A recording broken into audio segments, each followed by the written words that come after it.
Desde la antigüedad, la palabra de Dios ha sido atacada por un sinnúmero de enemigos que se han levantado en cada época con el fin de poner por encima sus argumentos sobre la única verdad infalible.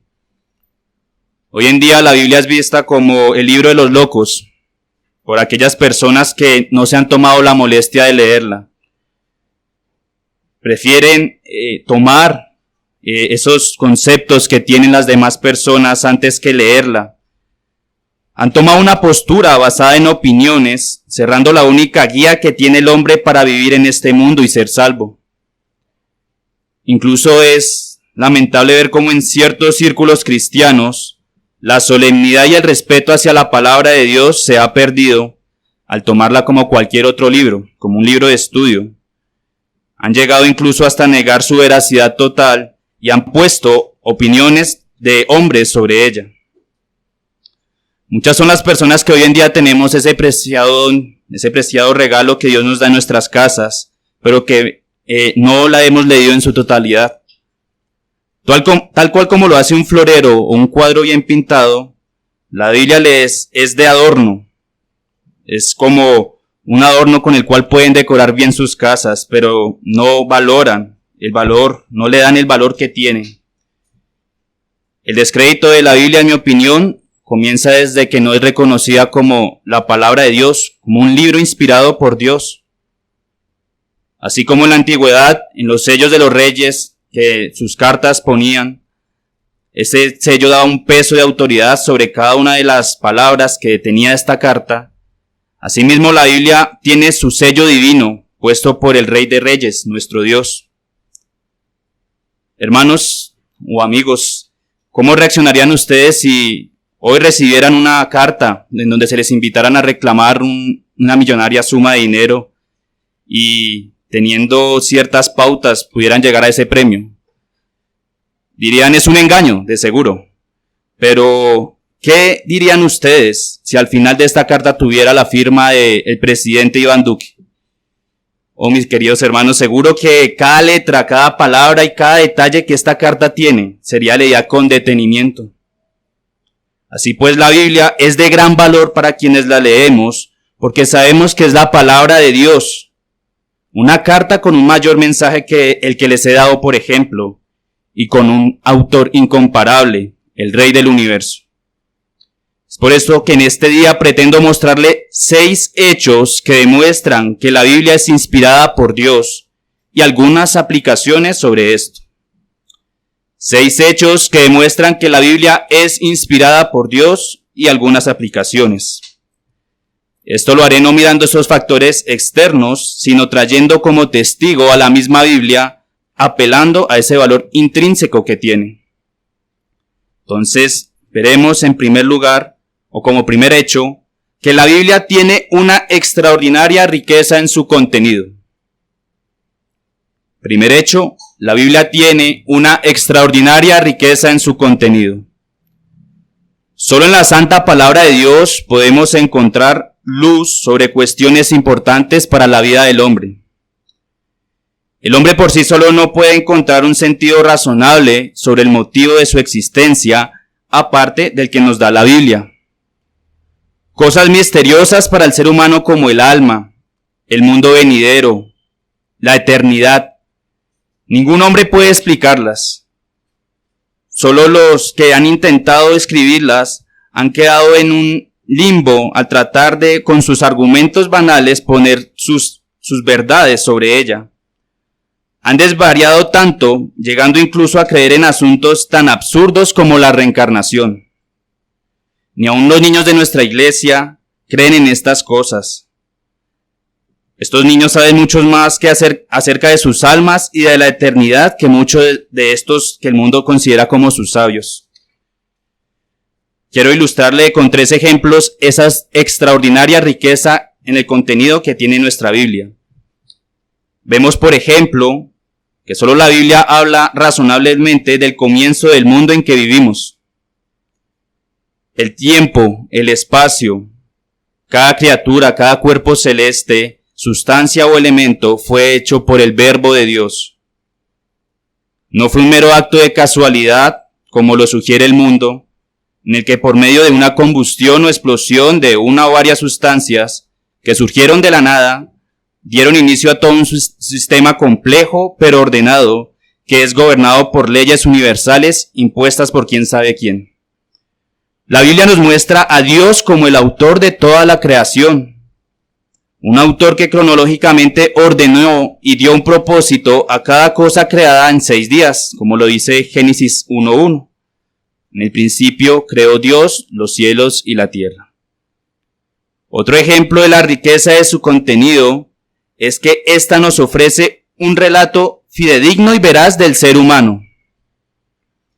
La Biblia no halaga al hombre como lo hacen los poemas o novelas humanistas de la antigüedad, no oculta los defectos ni exagera las virtudes de éste, sino que lo presenta tal cual es.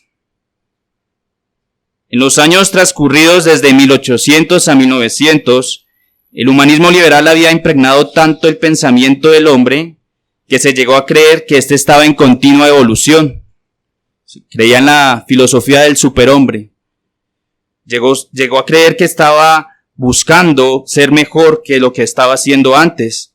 Pero en la Primera Guerra Mundial, este pensamiento fue derrocado cuando se puso en evidencia la maldad que el hombre tenía. Solo la Biblia muestra la naturaleza corrupta del hombre. Somos capaces de desobedecer una y otra vez los mandamientos de Dios, aun estando bajo actos milagrosos y teniendo al mismo Dios caminando junto a nosotros. Nos muestra corruptos tal cual somos, completamente. No enmascara esta verdad, sino que la revela con toda severidad. Romanos 3, 9, 18. Acá, el apóstol Pablo hablándole a la iglesia en Roma sobre la culpabilidad del hombre, sin importar esa nacionalidad, y rompiendo ese juicio que tenían sobre los judíos y los gentiles, les escribe: ¿qué pues somos nosotros mejores que ellos? En ninguna manera, pues ya hemos acusado a judíos y a gentiles que todos están bajo pecado. Como está escrito, no hay justo ni aun uno. No hay quien entienda, no hay quien busque a Dios. Todos se desviaron a una, se hicieron inútiles. No hay quien haga lo bueno, no hay ni siquiera uno. Sepulcro abierto es su garganta, con su lengua engañan. Veneno de áspides hay debajo de sus labios. Su boca está llena de maldición y de amargura. Sus pies se apresuran para derramar sangre.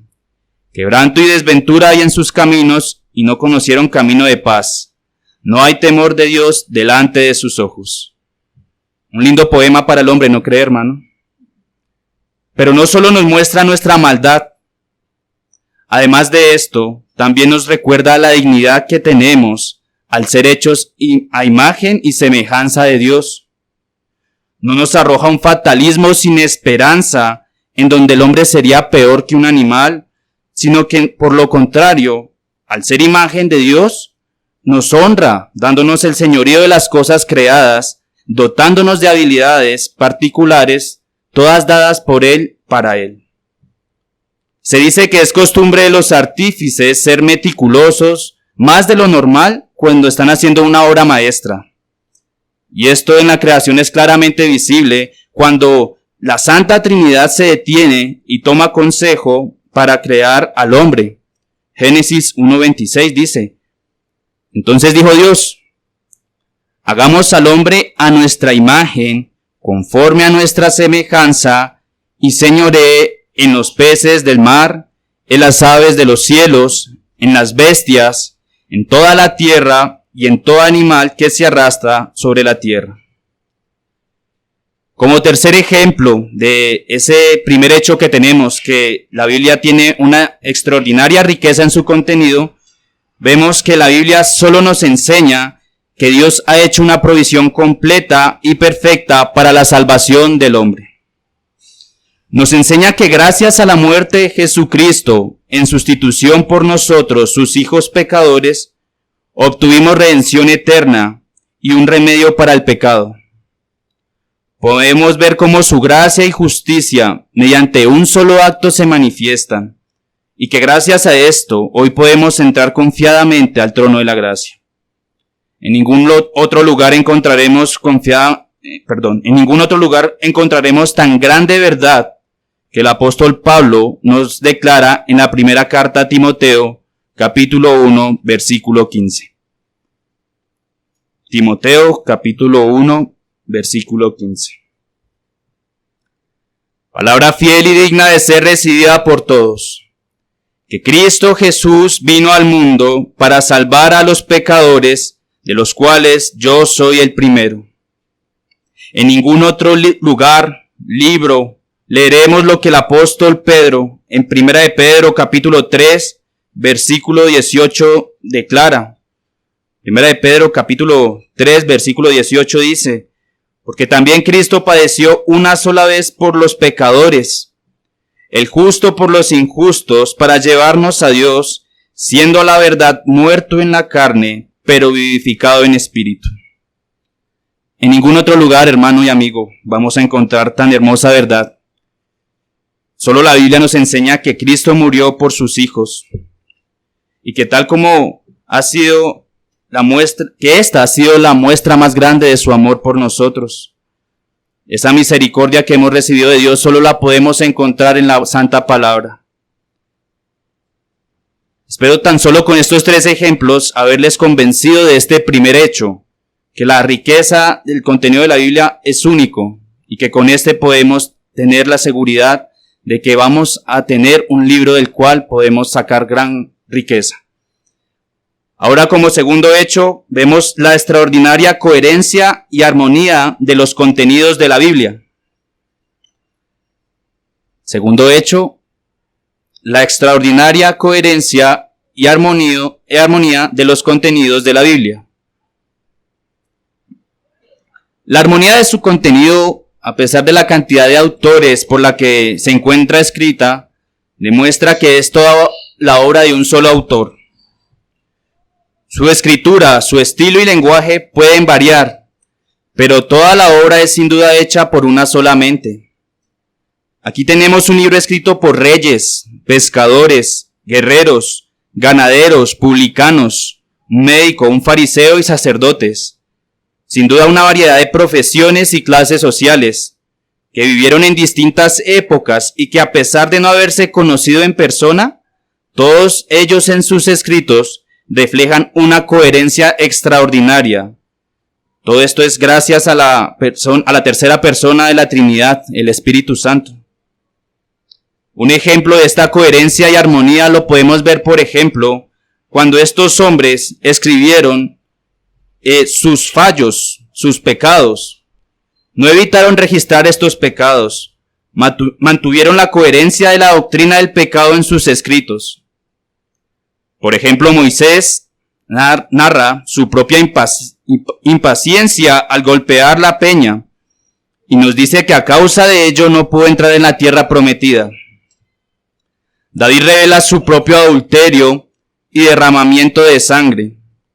De seguro que fue muy vergonzoso para él y que esto repercutió en el destino de toda una nación, pero que no fue oculto para el pueblo de Dios, dejándonos como un modelo de oración el contrito corazón arrepentido de un hijo de Dios. Pedro cuenta su cobardía al negar a Cristo. Jonás pone por escrito sus pasiones. Mucho me enojo hasta la muerte, dice Jonás 4:9. Los hombres, nosotros por lo general, escondemos nuestras imperfecciones. No nos gusta ser causa de injuria y deshonra, pero estos hombres fueron guiados por el bendito Espíritu Santo a mantener esa unidad de la Biblia, mostrando su condición, dejando a un lado su propia gloria y exaltando la de Dios.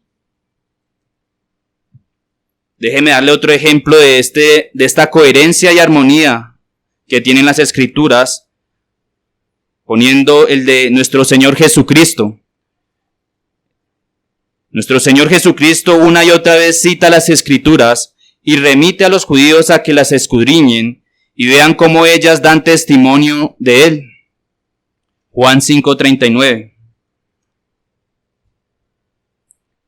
Juan 5:39 nos dice: escudriñad las Escrituras, porque a vosotros os parece que en ellas tenéis la vida eterna, y ellas son las que dan testimonio de mí.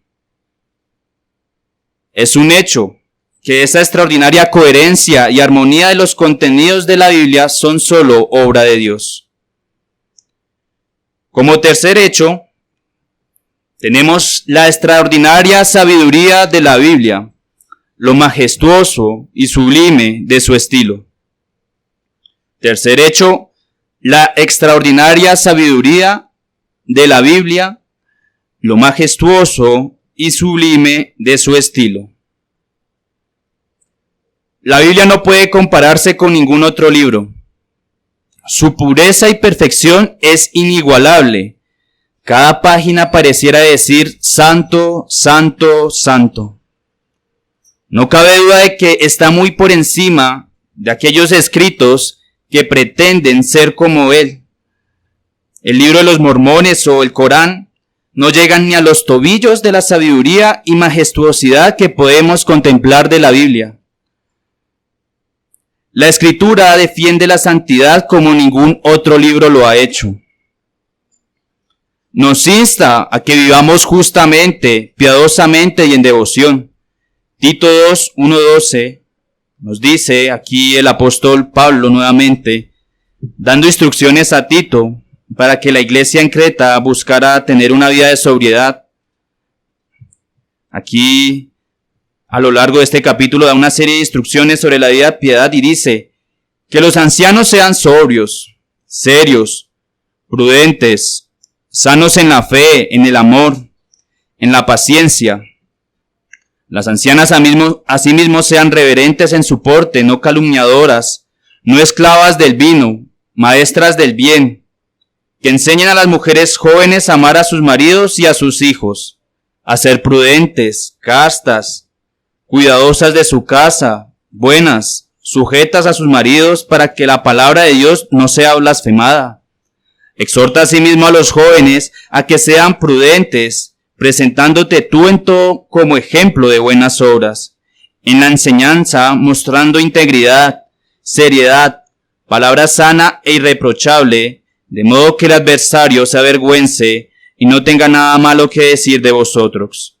Exhorta a los siervos a que se sujeten a sus amos, que agraden en todo, que no sean respondones, no defraudando, sino mostrándose fieles en todo, para que en todo orden la doctrina de Dios nuestro Salvador, porque la gracia de Dios se ha manifestado para salvación de todos los hombres, enseñándonos que renunciando a la impiedad y a los deseos mundanos, vivamos en este siglo sobria, justa y piadosamente.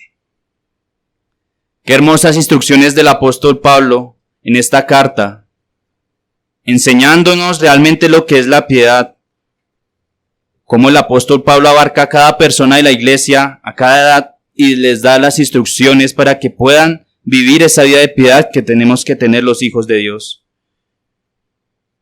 Una sabiduría extraordinaria contiene nuestra Biblia.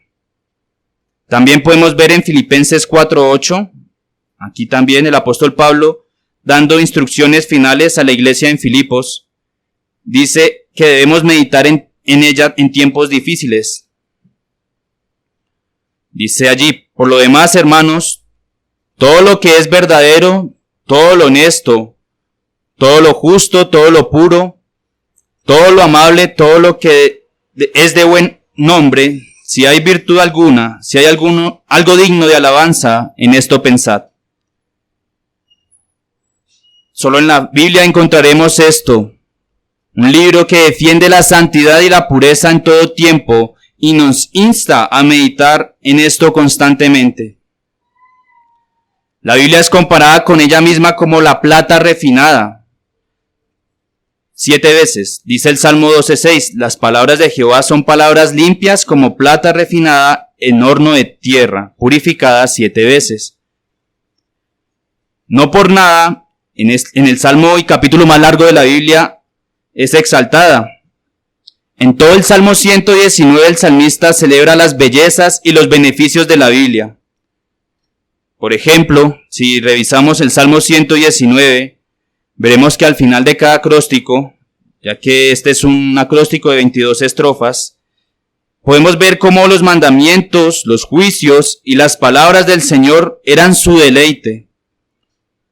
Recorramos, hermanos, rápidamente este hermoso salmo de alabanza a la Biblia y miremos al final de cada acróstico cómo es exaltada su grandeza. Dice el versículo 8, tus estatutos guardaré, no me dejes enteramente. Versículo 16, me regocijaré en tus estatutos, no me olvidaré de tus palabras. Versículo 24, pues tus testimonios son mis delicias y mis consejeros. Versículo 32, por el camino de tus mandamientos correré cuando ensanches mi corazón. Versículo 40, he aquí yo he anhelado tus mandamientos, vivifícame en tu justicia. Versículo 48, alzaré asimismo mis manos a tus mandamientos que amé, y meditaré en tus estatutos. Versículo 56, estas bendiciones tuve porque guardé tus mandamientos. Versículo 64, de tu misericordia, oh Jehová, está llena la tierra, enséñame tus estatutos. Versículo 72, mejor me es la ley de tu boca que millares de oro y plata. Versículo 80, sea mi corazón íntegro en tus estatutos para que no sea yo avergonzado. Versículo 88, vivifícame conforme a tu misericordia y guardaré los estatutos, los testimonios de tu boca. Versículo 96, a toda perfección he visto fin, amplio sobremanera es tu mandamiento. Versículo 104, de tus mandamientos he adquirido inteligencia, por tanto he aborrecido todo camino de mentira. Versículo 112, mi corazón incliné a cumplir tus estatutos de continuo hasta el fin.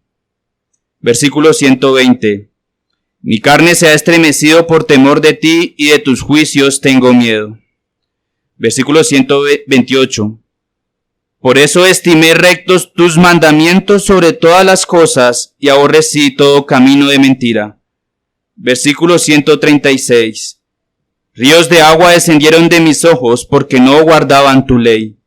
Versículo 144, justicia eterna son tus mandamientos, dame entendimiento y viviré. Versículo 152, hace ya mucho que he entendido tus testimonios, que para siempre los has establecido. Versículo 160, la suma de tu palabra es verdad, y eterno es todo juicio de tu justicia. Versículo 168, he guardado tus mandamientos y tus testimonios, porque todos mis caminos están delante de ti. Y versículo 176, yo anduve errante como oveja extraviada, busca a tu siervo, porque no me he olvidado de tus mandamientos. Puede que el salmista no contara con toda la revelación que hoy en día tenemos, pero aún así, en aquellos mandatos y estatutos que se tenían en su tiempo, encontró un gran deleite. La palabra era el motor de su vida, sus afectos más entrañables eran sujetos a sus verdades, eran sus consejeros y su mayor deleite. La Escritura es la ley real que domina no solo las naciones, sino también los sentimientos. Liga el corazón a la buena conducta. ¿Dónde, querido amigo o hermano, encontraremos esta santidad que se encuentra en esta mina sagrada? Quiero mencionarle como cuarto hecho la extraordinaria precisión de los hechos y afirmaciones que tiene la Biblia. Cuarto hecho, la extraordinaria precisión y afirmaciones que tiene la Biblia. Por aproximadamente 2 milenios, la Biblia ha sufrido de ataques de incrédulos y enemigos que quisieron destruirla.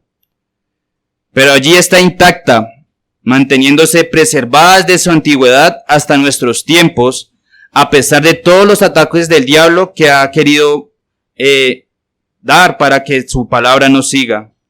Se ha mantenido fiel y pura para los hombres. No solo guarda precisión y certeza en las afirmaciones sobre el hombre y sobre la creación del mundo, sino que vemos incluso cómo en su propio contenido las palabras se cumplen. No se contradice. Vemos, por ejemplo, cómo profecías hechas en ciertas épocas son cumplidas siglos más adelante. Por ejemplo, vemos cómo en Génesis 15:13, allí Dios promete a Abraham liberar a la descendencia después de 400 años de esclavitud. Génesis 15:13 dice: entonces Jehová dijo a Abraham: ten por cierto que tu descendencia morará en tierra ajena y será esclava allí, y será oprimida 400 años. Mas también a la nación a la cual servirán juzgaré yo, y después de esto saldrán con gran riqueza. Vemos cómo esta profecía fue cumplida tiempo más adelante con la liberación del pueblo de Israel de Egipto. Allí en Éxodo 12:40 al 41 dice: el tiempo que los hijos de Israel habitaron en Egipto fue 430 años. Y pasados los 430 años en el mismo día, todas las huestes de Jehová salieron de la tierra de Egipto. En Isaías 7, el profeta Isaías profetiza al rey Acaz, quien por su idolatría sería entregado en manos del rey de Asiria. Esto debido a que, habiendo caído en una desesperanza absoluta, dudaba de la promesa de Dios. Allí el profeta le declara la señal más grande que tendría el pueblo de Israel de que Dios liberaría a su pueblo. Dice allí Isaías 7:14. Por tanto, el Señor mismo os dará señal. He aquí que la Virgen concebirá y dará a luz un hijo, y llamará su nombre Emmanuel. Profecía que, como sabemos, sería cumplida más adelante, 500 años después. Dice Mateo 1:20-23. Pensando él en esto, he aquí un ángel del Señor le apareció en sus sueños y le dijo: José, hijo de David, no temas recibir a María tu mujer, porque lo que en ella es engendrado del Espíritu Santo es. Y dará a luz un hijo, y llamará su nombre Jesús, porque él salvará a su pueblo de sus pecados. Todo esto aconteció para que se cumpliese lo dicho por el Señor por medio del profeta cuando dijo: he aquí una virgen concebirá y dará a luz un hijo, y llamará su nombre Emmanuel, que traducido es Dios con nosotros. Sus hechos son precisos. No hay duda de que la palabra de Dios no se contradice. En quinto hecho que queremos tratar en esta mañana es sobre su extraordinaria idoneidad para las necesidades espirituales de todo el género humano. Quinto hecho, su extraordinaria idoneidad para las necesidades espirituales de todo el género humano. Durante la historia, muchas cosas se han olvidado o ya no son necesarias. Se han vuelto obsoletas. Pero este libro se ha mantenido durante todos estos años, redarguyendo los corazones y las conciencias de sus lectores. Los padres escolásticos, los reformadores, los puritanos y los teólogos modernos han excavado incesantemente la mina de la Escritura sin llegar a agotarla. Existen libros que son apropiados únicamente para ciertos países y culturas, pero la Biblia es adecuada para todos. No importa la clase social, el país de origen, la edad, no importa en qué estado se encuentre el lector. Para todos nosotros, toda la humanidad, es viva y eficaz. Puede que en alguno de estos libros que tengamos en nuestras bibliotecas encontremos verdades y lleguemos a ser encendidos en nuestros corazones. Pero únicamente las Escrituras logran cambiar nuestros corazones. 2 Corintios 3, versículos 2 al 3 dice: 2 Corintios 3, versículos 2 al 3. Nuestras cartas sois vosotros, escritas en nuestros corazones, conocidas y leídas por todos los hombres, siendo manifiesto que sois cartas de Cristo, expedida por nosotros, escritas no con tinta, sino con el Espíritu de Dios vivo, no en tablas de piedra, sino en tablas de carne del corazón. La Escritura nos ha consolado a los creyentes cuando nos hemos encontrado en desesperanza. Nos da consuelo y paciencia. Romanos 15:4. Porque las cosas que se escribieron antes para nuestra enseñanza se escribieron a fin de que por la paciencia y la consolación de las Escrituras tengamos esperanza. Bien podemos decir y alabar como el salmista en el Salmo 119:50. Ella es mi consuelo en mi aflicción, porque tu dicho me ha vivificado.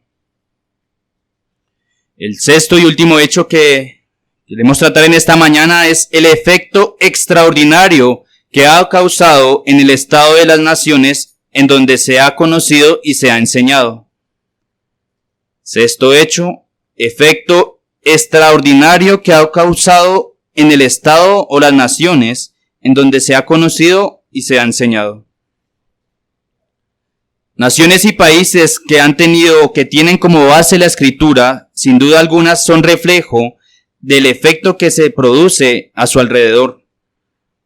Pueblos idólatras, donde reina la crueldad y la impureza, se encuentran sumergidos en una profunda miseria, donde la muerte es la única escapatoria para sus miserables vidas.